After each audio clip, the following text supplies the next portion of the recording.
On se présente plus, les gars. Toujours plus haut, toujours plus grand, les amis. Yo, les amis, c'est Génie Toulousain pour le débrief de ce match entre le TFC et les pains au chocolat. Je tiens à le dire. J'en reparlerai après. Et là, c'est Ajaccio, du coup. Les Corses, les amis, soi-disant l'équipe la plus prolifique en 2021, qui a pris 3-0 statut. Enfin bref. Le débrief de ce match, les amis, il va aller assez rapide, parce que voilà, ça a été un match. Alors, on nous a beaucoup dit, les commentateurs et tout, nous ont bien fait rire. Ils ont dit, ça va être un match très important pour le TFC parce qu'il rencontre une équipe la plus prolifique en 2021.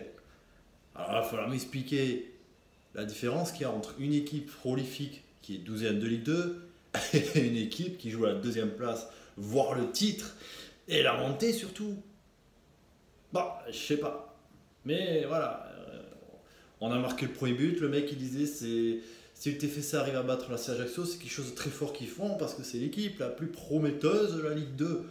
Ah, ça va, calme-toi, poteau. L'équipe la plus prometteuse, c'est le TFC, c'est pas la Ajaccio. Redescend d'un niveau, poteau.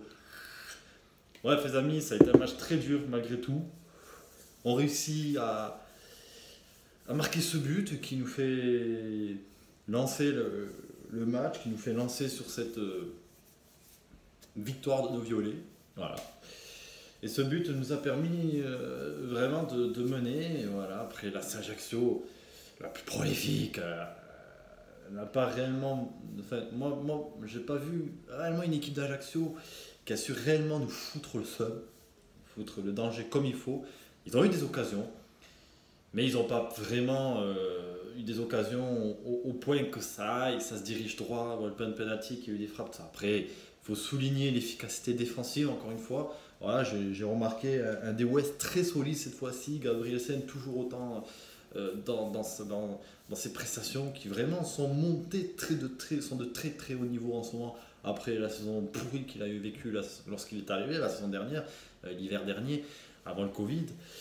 Et donc, ouais, avant ce fameux confinement.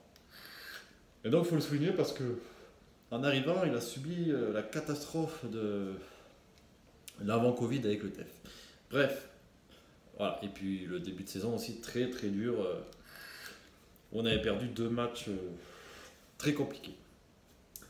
Et bref, voilà, c'est pour dire qu'en gros, même si on parle beaucoup de la Ajaccio, n'a pas eu beaucoup d'occasions, c'est vrai qu'ils n'ont pas mis beaucoup le seum, mais ils ont tenté des choses, mais il faut avouer quand même, c'est que on commence à avoir une défense très très très solide, voilà, très robuste.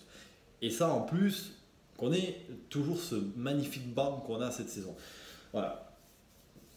Et on le sait surtout que la qualif à Bordeaux le week-end dernier, on a mis des joueurs qui n'ont pas joué ce soir, enfin, qui une grande partie n'ont pas joué ce soir. Et donc, il est important de se dire que on a gagné à Bordeaux et que l'équipe qu'on met ce soir, c'est l'équipe type. C'est-à-dire qu'on a battu Bordeaux sans l'équipe type. On a joué avec le banc et ça prouve que justement, tout est de qualité au TFC en ce moment. Il y a tout qui tourne. Il y a tout qui tourne, les gars. Et c'est une régalade. Enfin bref. Donc, effectivement, on a marqué ce but très important. La Ajaccio ne nous a pas mis trop. Voilà. Et il y a eu les changements. Les changements qui ont beaucoup apporté. C'est là où je rappelle le banc. À l'image d'un Manu Koné qui rentre. On sait qu'on perd gros l'an prochain avec son départ du côté du Borussia Gladbach. On perd gros avec ce joueur. Voilà. Mais l'entrée de Bayo, il y a eu des entrées fantastiques. Voilà, Manu Koné, il rentre, il montre toujours son envie, parce que voilà, c'est un milieu de terrain qui est très solide, mais qui est aussi très très technique. Voilà, vous voyez, c'est un peu un N'Golo Kanté. Manu Koné, c'est comme un N'Golo Kanté, et c'est impressionnant ce qu'il propose. C'est impressionnant. Et voilà, moi personnellement, à la fin de la saison, je dirais que j'espère qu'il pètera tout au Borussia Gladbach et qu'il ira même ailleurs dans un plus gros niveau que le Borussia Gladbach. C'est ce que je lui souhaite parce que comme je le dis, j'ai l'impression d'affaire à N'Golo Kanté. Voilà, le mec c'est un poumon, hein. N'Golo Kanté ou Blaise Matuidi. Il est impressionnant, il marque, il fait avancer l'effectif, il est très bon dans ses appuis, physiquement, il est bon. Voilà, c'est impressionnant. C'est impressionnant. Et voilà, l'entrée, donc effectivement, c'est lui qui met cette balle à Milan-Lee, qui pique et qui marque encore un but à Milan-Lee. Voilà. Et c'est surtout, moi, ce que je dis, c'est là que ça a démarré la régalade. Et le bonheur à la fin du match. Et dans ma tête, je me suis dit, les gars, mon Dieu, le Covid, les gars, le Covid, mais va te faire enculer. Je me le suis dit. Pourquoi? Le moment où Amin Ali marque, je vois les mecs qui se mettent sur le banc, Amin Ali, il a marqué, il s'est mis sur le panneau d'affichage, il s'est assis, il y a toute l'équipe qui s'est assise, ils étaient tout cela en train de rigoler en plein match, les mecs. ça montre, ça montre la vérité des choses, les gars, c'est qu'on a un énorme groupe, tout le monde marque, tout le monde est solidaire, et on gagne des matchs en étant solidaires, les gars. Et on va remonter en Ligue 1 en étant solidaire. Et la saison prochaine, il y a de grandes chances qu'on joue avec cette même équipe qui est très solidaire. Alors certes, on perdra sûrement quelques joueurs, sûrement des jeunes du centre de formation qui ont explosé cette saison à l'image d'Amin Ali, sûrement. Mais mon Dieu, quelle équipe qu'on a. Quelle équipe qu'on a, les gars.